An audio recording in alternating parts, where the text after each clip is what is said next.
Kurbanlar kıyamda, el birlik meydanlarda, sönmez bu kutlu sevda, kalplerimizde aksan. Değerli mahkum mensupları ve arkadaşlarımız, İnşallah biz bugün burada Filistinli kardeşlerimize destek olmak için burada bulunuyoruz. Hamas'a selam, direnişe devam. Zulmedenler hangi akıbete uğrayacaklarını görecektir. Şuara 227. ayet. Değerli basın mensupları, Bingöl Üniversitesi hocaları, öğrencileri ve kıymetli Mescid-i Aksa murabıtları.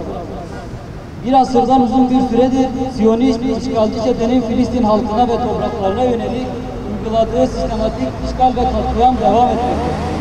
Topyekun bir ilk kütlemiz olan Mescid-i Aksa'yı necis postallarıyla kütletmekte, bu kutsal beldenin kutsiyetini hiçe saymakta ve adeta bütün bir İslam alemine meydan okumaktadır. Filistin halkı soykırım ve işgal karşısında meşru müdafaa hakkını kullanarak kendi topraklarını, vatandaşlarının canını ve İslam ümmetinin izzetini ve şerefini korumaktadır. Her gün şehit vermesine rağmen direnişi cephe cephe büyüten Filistin halkının şanlı direnişini selamlıyoruz. Biliyoruz ve inanıyoruz ki mazlum olmak erdem değildir. Bilakis zulme karşı direnmek erdemdir. Erdemli Filistin halkını mücadelesine muvaffak olması için dualarımızı gönderiyoruz. Yüce Allah yardımcıları olsun, onları muzaffer kılsın. Filistin halkı yalnızca kendi topraklarını savunmamaktadır. İslam ülkelerinin izzetini ve şerefini de savunmaktadır.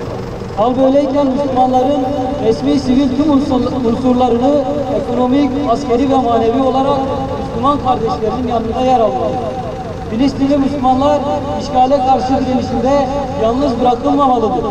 Aksa tufanı olarak bildiğimiz bu süreci, yani İsrail saldırısı olmadan önce ilk kez bir taarruz olması birçok ilki barındırmaktadır. İlk defa bir operasyona yahut saldırıya karşılık olarak değil, doğrudan ilk kapsamlı saldırı hareket tarafından yapıldı. Gazze'ye giriş kapısının kontrolünün alınması, yerleşim yerindeki kontrolünün sağlanması, Yahudilerin yaşadığı yerlerde kontrolün sağlanması bunu göstermektedir. Hareket bu saldırı için çok yoğun bir mühimmat kullandı. İsrailli yerleşimciler bölgedeki hızlı bir şekilde terk etmeye başladı. Bu savaş, İsrail'de yaşayan herkes için bir değişimin başlangıcıdır. Bundan sonra nerede yaşıyor olurlarsa olsunlar, tüm Siyonistler bu endişeyi taşıyacaklar. Mescid-i Aksa tufanı, Mossad ve İsrail için çok büyük bir prestij kaybı oldu.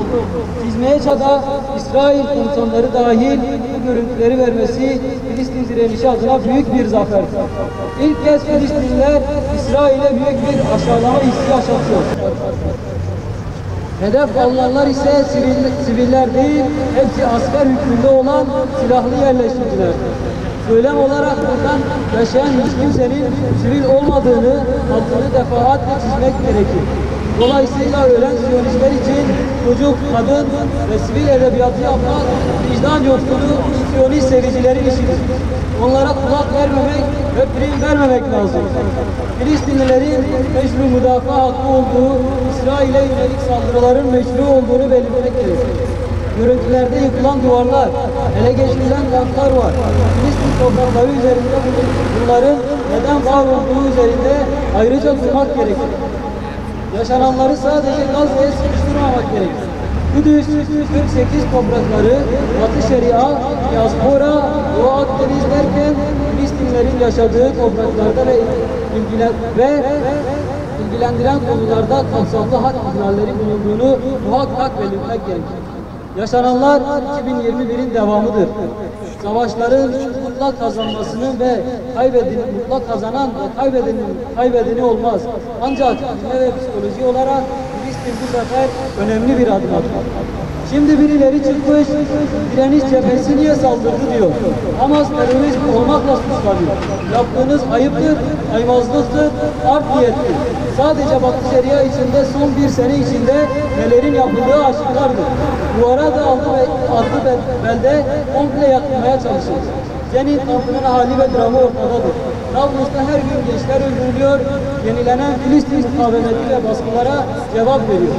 Savaşın süreceği göz önünde bulundurulursa çağrılar, metinler, davetler, söylemler ve alınacak aksiyonlar için doğru bir ifade ediş rüzgar yönünü bu tarafa doğru tutacaktır.